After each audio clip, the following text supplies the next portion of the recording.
Mukoma TEMBALAMI. She's the same, Dada. Thank you so much for coming. Thank you so much for having me.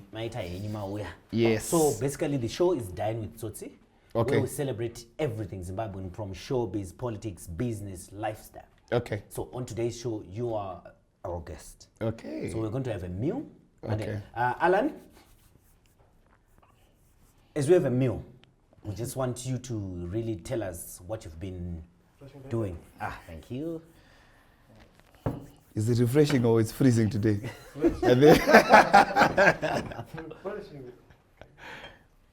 Wow. Because oh wow. You can thank you. Thanks, Alan. All right. Right. So on today's show, we have a renowned musician, gospel artist. I just want to call him a musician because this guy is a very good songwriter. So I'm going to ask him, kuti anofarira singing or songwriting? That's me, because I know he's a very good songwriter. Tell us, TEMBALAMI, what have you been working on? So I've been working on a project called the Inspired Worship Net Conference and Concert. We did an amazing concert over the weekend, and the whole idea is to have a conference where we get musicians and creatives from the church to train, equip the creatives there, the sound engineers, lighting, songwriters, etc. Yeah. What inspired the idea? I think as a musician, we get invited to a lot of places, like different churches, and every time you go to a certain church, they have so many varying standards that you don't know what to expect whenever you get invited. And sometimes you see the struggle with the musicians. They want to achieve more in terms of what they want to do with their service and how they deliver music in the church. But because they don't have the right equipment, sometimes they don't have the right training, sometimes it gets difficult because most of our musicians only learn by ear. They are not trained musically. We have musicians who really don't even know how to read my musical notes. We have musicians who don't even know.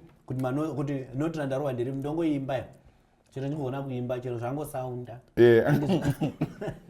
So, why do you think it's important as an artist to really understand music like that? I think there's a ceiling to a lot of things that you can learn by yourself. You get to a point where you need somebody who has done that or someone who's doing this, and also having a forum and a community of people that share the same views and things that you want to do. I'll give you an example that you as an actor, if you spend a day with Denzel at his workplace, I'm telling you, you'll never look at life the same way, because there are certain things that he has experienced that you haven't yet, and that grows your mind. And that's why we have these conferences where we get somebody like Pastor Bonnie to show, who has been doing music for 40 years. Wow. Someone like TEMBALAMI who's been doing music for 20, and someone who's just starting. So there are levels of experience, there are levels of education, if I'm to put it that way. We have people that have musical degrees, and then we have people that have achieved all they can do through what they've experienced in their life, like Oliver Mtugudzi.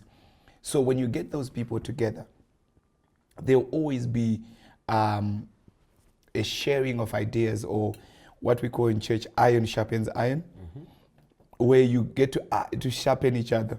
I bring my experience, you bring your education, and we get something better. So that's the whole idea of the conference. I want you to, I was at an event, it was an amazing event, and I had an awesome experience.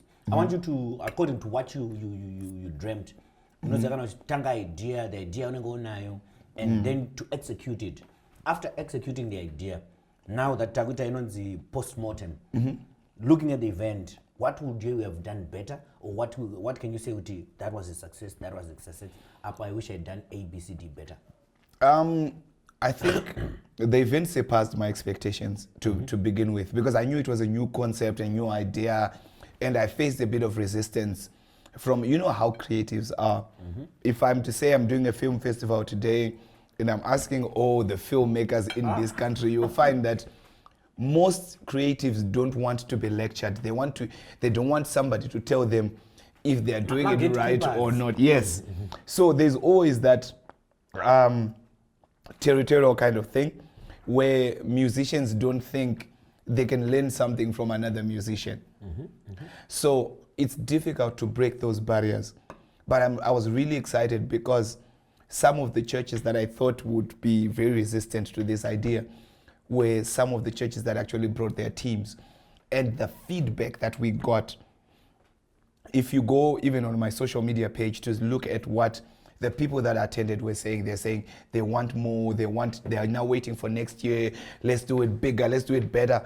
Why don't we have things like this all the time, things like that? Because sometimes you don't know what you're missing until you experience it. Do you know in any what my feedback will be? Probably you have had this before. Did you attend the class session that Texture was having? Yeah. There was a song that was composed. For me, that song should be released. That was a great take. Hearing people talk about it, I've had more than 10 people saying, "Do you know what? Ewe, trick here." So what are you going to do on things like the feedback that I just gave you?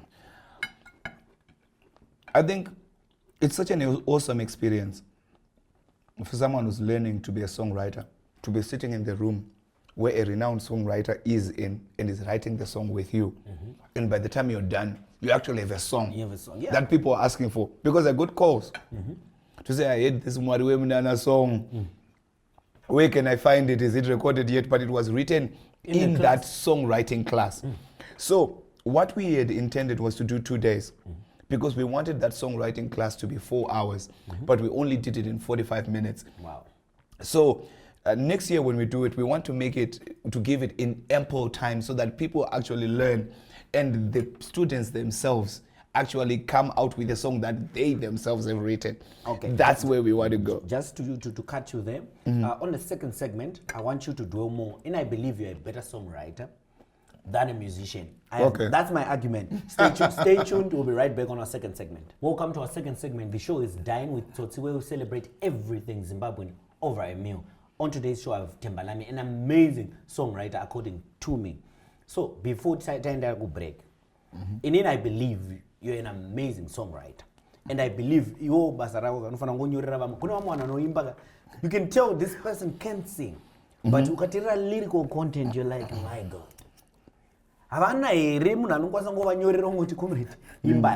So what can you say to artists like that?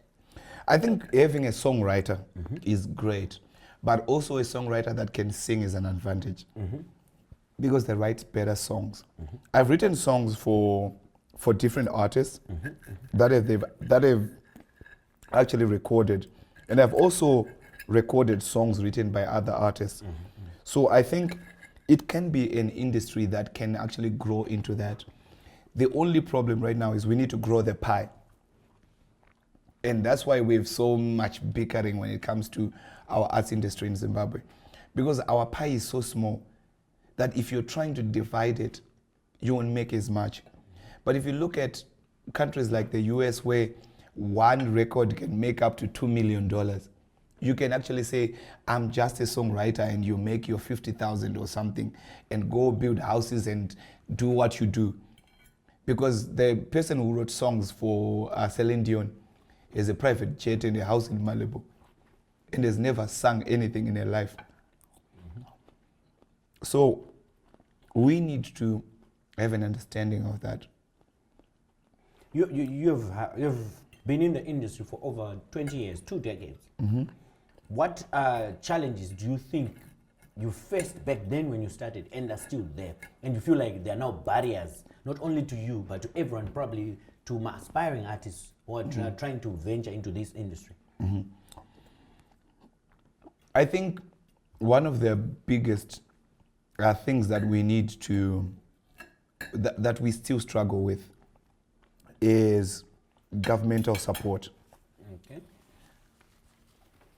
There are no policies that support the creative and the sport industry. I'll give you an example. if you go to the US, companies get tax rebates if they sponsor an artist. That's why you see Pepsi can give 50 million US to Beyonce and say, go be creative. Because they know if they do that, it can be part of their corporate social responsibility and they get a tax rebate for that. Okay. But we don't have that in Zimbabwe. So every time I go ask for sponsorship at a company, they look at the artist like a beggar. No, And no. Let me jump in there. They don't look at an artist as a beggar. It's a mentality that an artist has. That because people really reflect what you are. Ukaya uchi beggar, Temba, I would look at you as a beggar. not even. But approach me with a business plan. Tell me how I'm going to benefit as a company. Tell me where my returns are, and tell me the advantages of working with you. Not even. That's not something that they don't know. Because I've seen a lot of artists get a lot from an artist.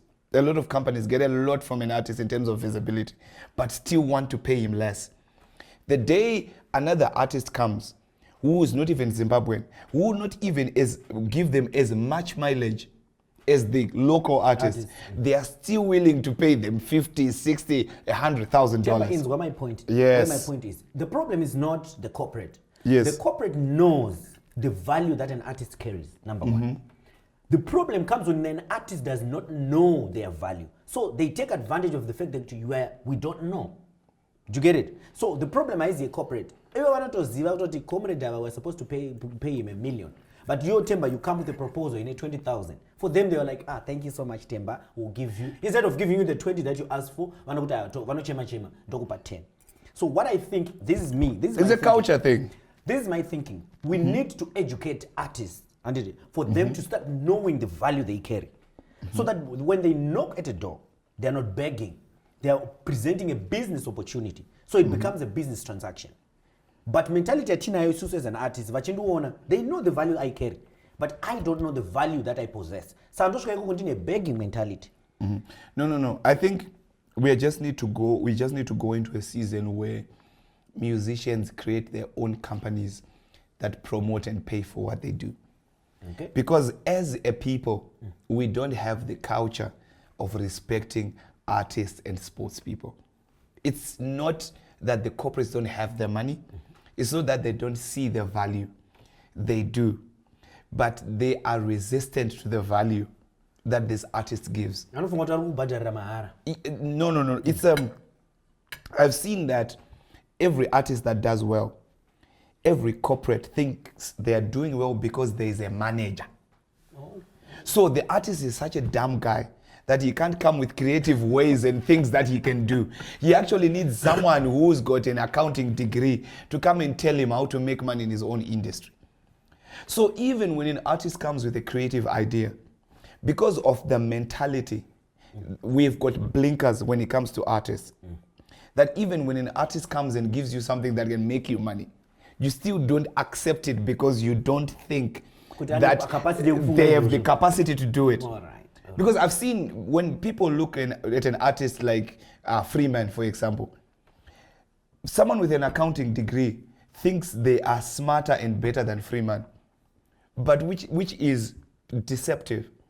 Because if you look at an artist like him, he created a brand with no money in the bank that became bigger than most of your corporates that are failing to have a brand that is a much bigger following than him without any money. If you say HKD today, it's a much bigger brand than most of those corporates that are looking down on him. Wow. But he did that with no budget, bootstrapping from nothing. So the moment you start to realize that this guy can create a brand out of nothing and fill up a 5,000 seater at $20 a ticket, you now need to understand that this guy can sell my business and make me money. And I need to appreciate him as such. The problem is these companies won't benefit enough from the artist because they don't make the deal lucrative enough for me to give it attention. But such insight, Temba, imagine if we were to have just 10 renowned artists like you with the same thinking. Where do you think this industry will be? No, the industry can be huge. But one thing I learned from Jay-Z is Jay-Z could not get a record deal. And he created his own record label. So we as artists need to realize that if I'm Winky D, if Bata doesn't want to give me an endorsement deal to sell shoes, then I need to create some Winky shoes. Okay, all right, stay. You get what I mean? Because I have no doubt that Smart Nutangira Kutsuka would have sold a lot of shoes. Imagine the money that you would have made. That's what I mean. But our corporates don't understand the power of leveraging brands, music, our creative brands. And us as artists, when they come, they'll come with a very small fee. They'll say, Tembalami, I want you to do this, I'll give you 5,000. But 5,000 is not going to take me far. I'm going to get that 5,000, buy a Honda Fit and it's gone. And I can't be working the whole year trying to promote something that I got for 5,000. So okay, you get it. All right, I'll have to cut you. Why you feel like it? Amana, this is food for thought. How much millions would you have made if you were the one? All right, no name mentioning. Stay tuned. We'll be right back on our third and final segment. And Africa Brain. Welcome back to our third and final segment, and the show is Dine with Tsotsi, where we celebrate everything Zimbabwean. On today's show, we're celebrating the brains that this guy has. Thanks, Alan. Because nyota yacho vakomana. Okay. Do you know the Rainbow? Yes. Oh, okay. You know the Rainbow Splash. Rainbow Splash. Oh, I'm not doing it. Okay. Because vatendi vari kundiona ndakakuona uchiti doro pa TV. Achika hanzi vatendi vanomuona. Unondikwadza. Rinde doro mozondigira kana vatendi vaenda. Okay. So you were educating me on how the corporate or how we should carry ourselves as artists. As we on our third and final segment. If you were to be put in a position of power, let's say with my parliament, Honorable Temba, what policies would you lobby for on behalf of artists? Because you know you've been in the industry for 2 decades. One of the things that drives music and sport is TV. The reason why Ana Cristiano and Ana Messi, why they get all those millions is TV rights. If we don't improve the way we broadcast our soccer, it will always be mediocre. The Uma Stadium at Because I saw a Dynamo's game. It was full. It was packed. People actually go to the stadium. But those tickets will not make sense if it's not well packaged. So one of the things that we need to do is to fund those institutions that do that. To know that the cameraman who is going to do it has the best camera and is paid well. So that when he's recording, people know that this is our star. And the other thing is we need to put some respect on our soccer stars and our musicians because they are the face of the industry. They are not the industry, but they are the face of it. So if the face doesn't look good, the whole industry doesn't look good.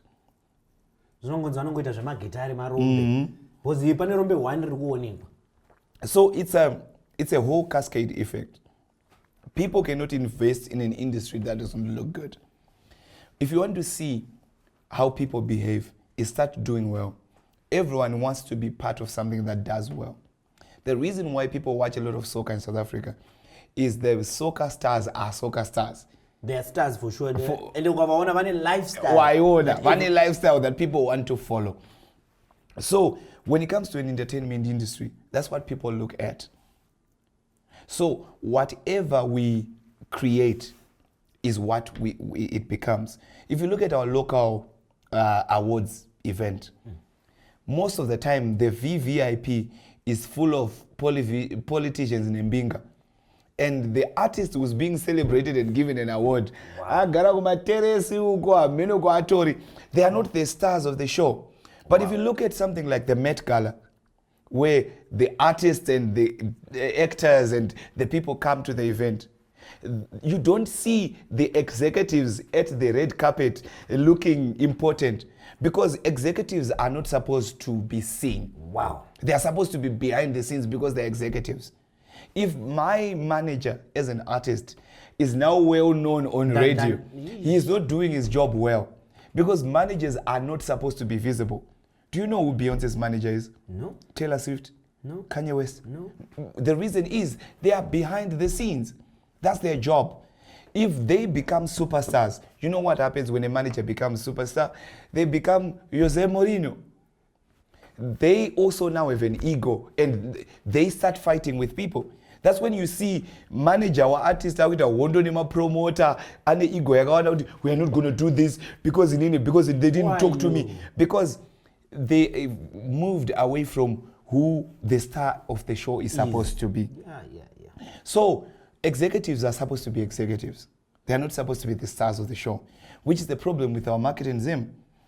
The marketing manager at a certain corporate also wants to look good and be the face of something. Yet you've got a madam boss who's got 1 million followers who can be the face of your brand and sell your brand so well that you make a lot of money. So the moment we realize that if I give Enzo Aishao or Michael Maendere 200,000 to market my brand, he looks good and I also look good. Because people would want to be associated with this well-polished artist. Exactly. So everything that the artist carries is dragging your brand with it. So the problem now is everyone wants to see the artist suffer in Zimbabwe. They celebrate him losing life, not having money. This artist is 40 years and there's nothing. That's our stories and that's what we celebrate. The problem is there is no benefit to that because our artists, they are the stars that drive radio. You cannot be listening to a radio interview with nobody who no one likes and no one respects. Wow. So as long as we don't create those stars. In other words, these artists are like stakeholders, but they are not treated as such. Yeah, no, they are the face of it. They are what represents how our industry is doing. So if you make so much money as a manager and the artist is nothing, you have no industry.